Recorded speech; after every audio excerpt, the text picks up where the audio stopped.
My brothers and sisters, what is going on? Steel Sermon in the house on this Friday evening with another video for you guys. And as I always say, if you guys are new to the channel, do me a favor, like, comment, subscribe, follow me down on Instagram and on Twitter. Links are posted in the description box below. And on this video, gonna just put out a statement opinion of mine, as this is kind of a similar video that I made on my previous channel, which got taken down.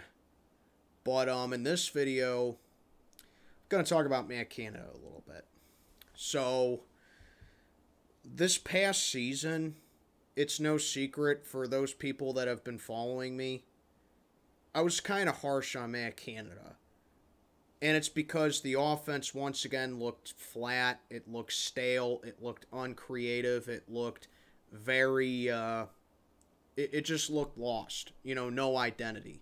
Passing the ball repeatedly, having Big Ben, try to pad his stats essentially when he's going out with a bang with his career already. But I did think of something. Maybe I was a little too harsh on Matt Canada, and after looking back at it, I don't think it's really fair to put all the blame on Matt Canada. Because I know that having Ben throw the ball 40 times every single game, that's not the kind of offense that Matt Canada is doing. And he's expressed that so many times, despite him being a QB coach. Well, a former QB coach. But here's the thing. Najee Harris last season, I believe, led the league in touches, and he had over 1,000 yards on the ground behind this offensive line. Massive dub for him. And the Steelers fixed up the offensive line in free agency. Now that Big Ben's retired, I think this season we're going to see what Matt Canada's offense really is. Because if you take a look at what Matt Canada's offense was, maybe Big Ben at that juncture of his career and at that age, and considering that he couldn't scramble like he used to, he couldn't extend plays like he used to, he couldn't allow receivers to run their own routes like he used to, he was a statue in the pocket. Maybe that particular Big Ben wasn't right for Canada's system. Now, I'm telling you this right now. If we still had prime Big Ben, like if we still had Big Ben from, I would say, about 2007 to 2018 maybe, then I think Big Ben would be the perfect quarterback for Matt Canada's system. But that particular Big Ben, coming off major elbow surgery, 39 years old, and being a pocket passer now more than just a playmaker, he wasn't the quarterback for Canada's system. Now, yes, Canada does carry a little bit of blame because the play calling on offense last year, very questionable. But I don't think it's fair to put all the blame on Canada. That's just me, though. I think it had a lot to do with the offense needing to adjust to Ben's declining ability and the offense needing to adapt to Ben's play style at that particular point of his career. I think that's why the offenses look very stale, and that's why the offense just couldn't be productive. Like, seriously, if this, like I said, I mean, if we still had prime Big Ben, and he was still putting up numbers like he did when he was my age, I honestly think that we could have put up more of a fight against Kansas City in the wild card. But that's just a predetermined outcome. Okay? It's my opinion, though. So, I think this season we're going to see how Matt Canada truly is as an offensive coordinator. And that's why the title of this video is how Matt Canada can prove himself to be competent. Now, we're going to have a quarterback competition this coming training camp. 3 quarterbacks who are all battling for a week 1 spot. Let me just get the obvious out of the way. Mason Rudolph is not the guy, okay? Because let me tell you, when Mason Rudolph took over for Big Ben in 2019 after he got injured, for the first couple weeks, Mason looked okay. I mean, he didn't look amazing. He didn't look fantastic. He didn't look horrible. But he looked okay. He looked serviceable. You know, he looked like he was confident. He looked like he could read a defense. He looked like he could make a smart decision. And it's like, you know what? Maybe this guy could be a reliable backup in the future. Then came the first game against the Ravens in 2019, where Mason Rudolph got knocked out and he got a concussion against the Ravens, had to miss a couple weeks. That game right there ruined his confidence because every time, okay, my biggest problem with Mason Rudolph is this. Every single time that this guy takes a snap, he's playing to not get hurt. And when you're a quarterback in the NFL, you can't play like that. Mason is afraid to take a hit. Mason is afraid to get hurt again. And that's why his confidence is so low. Okay? He's playing to not get hurt. Like, in order to be a quarterback, like, here's the thing, okay? When you're a quarterback, in not just in the NFL, but at any level, whether you're a high school quarterback, a college quarterback, whatever, when you're the quarterback of a football team, you're the person that everyone's after. All right? You have to make quick, decisive decisions. And Mason Rudolph doesn't have that. His confidence is shot from that concussion he took against the Ravens. All right? You have to be able to act and think in a moment where you got guys that are 6 foot something, 200 something pounds, running at you at full speed, looking to plow you into the ground with all their force. All right? Mason Rudolph don't have that. He doesn't have that confidence. And more often than not, he ends up making stupid decisions. He ends up forcing passes. He ends up trying to throw the ball across his body. He's just not a confident quarterback. And that's why he's not the guy. All right? So, that's what I think of Mason. He's playing to not get hurt. Being a quarterback is kind of like being a boxer, you know? Like, in order to be a boxer, you have to be willing to get knocked out, to knock your opponent out, okay? When you're a quarterback in the NFL, you have to be willing to get sacked. You have to be willing to take a lot of hard hits.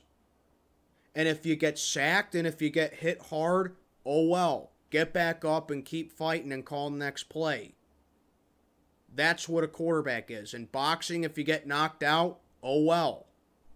That's just how it is. Mason Rudolph don't have the confidence. Then we got Kenny Pickett, who we drafted in the first round at 20th overall, as we all know. Matt Canada is very high on Kenny Pickett because he believes that he can be the correct quarterback for his system. Now, again, that's a predetermined outcome. Kenny Pickett hasn't played a single down of football at an NFL level yet. But from what he's seen at practices and what he anticipates to see at training camp, he thinks that Kenny Pickett's skill set can justify his offensive system. We've seen glimpses of it at college. I mean, I know, granted, it's college, and college doesn't mean anything when you translate it to the NFL. But that fake slide that Kenny Pickett has is probably, you know, what Matt Canada's looking for. He's kind of looking for a guy not exactly like Big Ben, but a guy that can just move around in the pocket without being a mobile quarterback. Not like Big Ben per se, but someone that can just, you know, extend plays. And Canada really thinks that Kenny Pickett is that guy. Again, we have to see more of it. We have to see it. He hasn't played a down of football yet, but we'll see in due time. Then you got Mitch Trubisky, who we got back in spring. Now, look, we all know Mitch isn't going to be here for the next decade. We all know Mitch Trubisky's probably not going to be here for the next 5 years. Mitch knows why he's here. He's going to be here for, at the most, 3 years. After 2025, we never have to worry about this guy again. We never have to, wonder if he's gonna, be a starter, if he's gonna, be the guy for us moving forward. We don't have to worry about that. This is a bridge quarterback guy, and this is a guy who is just here to be a placeholder until we find the true answer at who we're going to have quarterback long term, which Matt Canada and quite frankly Mike Tomlin anticipates it to be Kenny Pickett, because let's face it, if you take a quarterback that early in the draft, in the first round, then he better be your guy moving forward. Okay? Seems like the Steelers are trying to avoid what they did back in 1983, where they passed on Dan Marino, who also went to Pitt, by the way. And we're just trying to find our guy. But you're just not going to do it willy-nilly.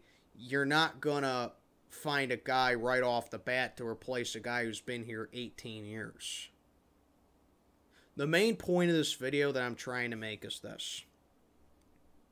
It's not fair to put all the blame on Matt Canada for why the offense was the way it was last year. We've seen glimpses of his play calls, and we've seen glimpses of creativity. RPO type plays, running the ball, play action passes. That's what Matt Canada is all about.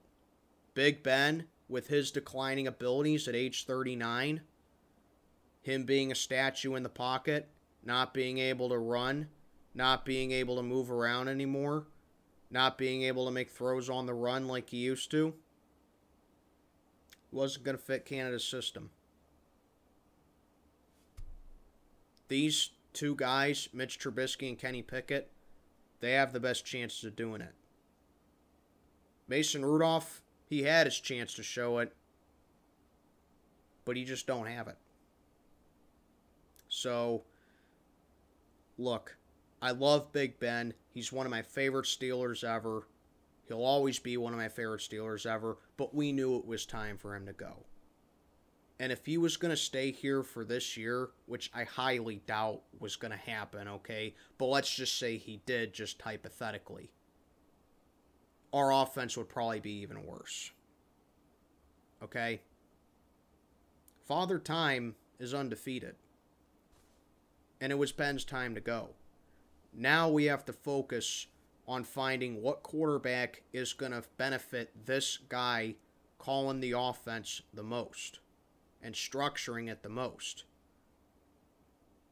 And that's why these three guys are battling for a week 1 spot and why they're battling to be the starter.